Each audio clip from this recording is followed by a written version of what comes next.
Now, when Andrew Zimmern came, he heard I made Burgoo, and so he came down. He's a nice guy, and they had 1,500 people with him making, and we were standing out in the rain cooking Burgoo. And he said, well, I heard there's not too many rules, but it's more than one meat. Most of the time it's 3.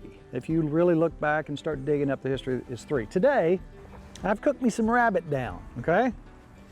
And I've cooked that down. What I did is I took my rabbit and I just browned it. And I cooked it in chicken broth. Salt, pepper, a little bit of bouillon, and then the broth itself came off of that. That's gonna be my base. Now I cook that till it's fallen off the bone. That's gonna be part of my stew. How about some wild turkey? Anybody? You don't have to smell that, you know what that smells like. And I have here some of my venison, which I shot last year. If you watched, how many people watched last night's show? You recognize this from last week? We never made our soup. We never made our soup, so we're gonna put it in a burger. So the ingredients are whatever vegetables you have. Now, many times this burgoo, people would come together and whoever had, maybe they, in their garden, they had a good year for cabbage. Somebody else might bring some tomatoes. Somebody might bring some rabbit. Somebody might bring this, that, the other. And they'd come together and they'd pop this stuff in the pot. And I think in the end, one of the rules they have for burgoo, your spoon should stand up in it. Anybody like a thick, hearty stew like that where your spoon stands up? That's what I like, I'm just saying. I'm gonna put a little bit of oil in here. Let's go ahead and, Nick, if you want to squeeze in it, about 2/3 of it. 2/3. We'll get that browning. Now I do want to cook my deer meat. If it's ground, and in this particular instance, I didn't process this, so I want to make sure that it's cooked good. I will cook my venison mighty good. All right, now we're going to take our onions, which you got to have onions. I'm scooping my meat off to the side. Now the thing is, burgoo, if you did it like they say it in the books and you let it cook for 24 hours, and they usually have a big old cauldron, it would take forever. So that's the reason I already have the turkey pre-cooked. The rabbit is pre-cooked, it's falling off the bone. One time, years and years and years ago, I came in from work when I was working for fisheries at the Department of Fish and Wildlife, and I had caught an 8-pound trout, huge, monster trout. So I was carrying it up to the house, and Raoul, the next door neighbor's father, he was a French chef. I didn't know anything about this guy. He comes running up, hey, what you got? I said, I got a trout. What are you gonna do with it? I said, well, I don't know. I said, I was thinking about smoking it. Oh, no. So he took this trout, and I was cutting off parts and throwing them away. No. He kept the head, he kept the tail, he kept the fins. He made a stock out of it. He takes red wine, which you don't think about with trout, and I'm not a huge trout fan anyway, but he takes this magnificent animal and turns it into the best thing I've ever eaten in my life. And I don't have that recipe. After that, everything Raoul said, I watched. His name is Raoul Dupree. And so he started showing me all this stuff, and I was already cooking, crazy about cooking back then anyway. And then he starts showing me these sauces. You know, the French are all about the sauces. And so we became great friends. And then he took me under his wing and started training me. And, you know, would let me smell stuff, put his hand over my eyes, let me smell stuff. But he was a special human being. Now, what I've got now is some yellow looking sweet onions, and my meat is starting to get a little brown tint on it. If anybody wants to look before I go to the next step, that's where we're at. So remember this that we passed around? And I'm gonna pour some of this in here, and in a minute, you're gonna start smelling something. Now, did these look familiar? You remember us just a few weeks ago putting these up? You remember those? We took these off the shelf today. Now, I'm a big fan of tasting as you go. What this kind of cooking adds that you can't get inside is the smoky flavor. And I'm using all hickory. I'm using all seasoned hickory. Now, at this point, I'm gonna put our fresh tomatoes. Oh, you can't use tomatoes in cast iron? Yes, you can. I have put, again, I put some broth, some broth cubes in my rabbit. I always do that to get that good stocky flavor, and I don't like to put a bunch of salt in because that has plenty. That's just meat and juice. All the bones are out. That's just meat and juice. Thank you very much. So this is ready to go. Thank you, Nikki.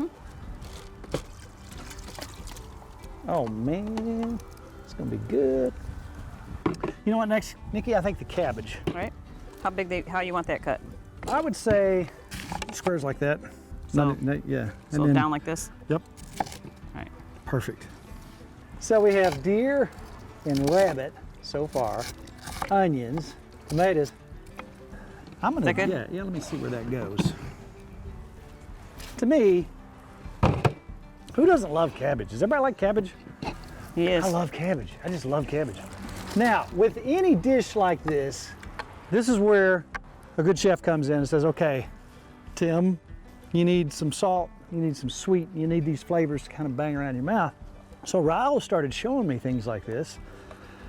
If you got a soup with any kind of stock in, especially this kind of soup, hey, get some red wine. That's your tart, yeasty kind of taste. Then you want something sweet. So Nikki, do we have any red currant jelly?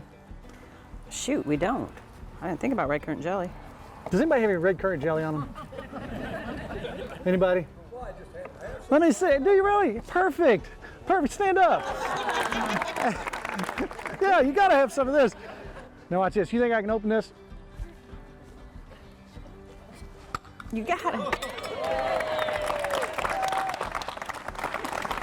Now you need a spoon, right? I need a spoon. How about, is there little spoons over here? Now watch what she's doing. How Here. much She's you gonna want? put probably, let's put 3 of those in there. Then we're gonna do some red wine. Now that's Raul. That's pure Raul. The flavors. You've seen me do a condensed red wine with red currant jelly. Let me tell you what. And we're cutting up the other vegetables fairly small Do you want so your they'll turkey cook in? quicker. Yes, please. She's gonna drop that turkey in. That turkey's from Greenup County. He was out there minding his own business. I was hiding behind a bush, making all kinds of dumb noises, and he believed it. Are you ready for carrots too? Throw them in? I'm ready. Now, there's one other ingredient here in a second that is the trifecta. Okay, when I did the red currant jelly, remember this. You're gonna be the most popular person at deer camp or wherever you're cooking any kind of stew. You got the red wine, you got the red currant jelly. What else do you need? That stuff is magic. Better than bouillon? Oh, yes. Those 3 things together are magic. Put a big old honkin'. That good? Yep, that's good. At this point, you better start tasting because we got a lot of things going on in here. So that also adds some more salt. Let's see where we're at here. Whoa, we got that part. So we have the basics right here. Just a few butter beans. You sure those are good? You want to put them all in? Yeah. It's up to you. Those are good. Sugar. You did not see this. Don't forget your sugar. Raoul had it in his pocket. He said it was against the law in France for a famous chef to have sugar in his pocket. But he did it. And he balanced it back and forth. You know, if you get something too salty, oh no, what are you gonna do? But the only thing you do, put a little sugar in it. That's good. Oh yeah. I make dip with it. It's good. So this is gonna give just a little bit of sweet that we need. Now the reason I put that in, it has a little vinegar in it, and it has that little tart thing that I was looking for in there. How many people have used chow chow in soup beans or, I love chow chow. You know what it needs? What? It does. Pepper would be good in Where's it. I Glenn like when you pepper. need him? I know. So now we're gonna let that cook a little while. If y'all wanna get up and stretch your legs, move around a little bit, we'll take a short break.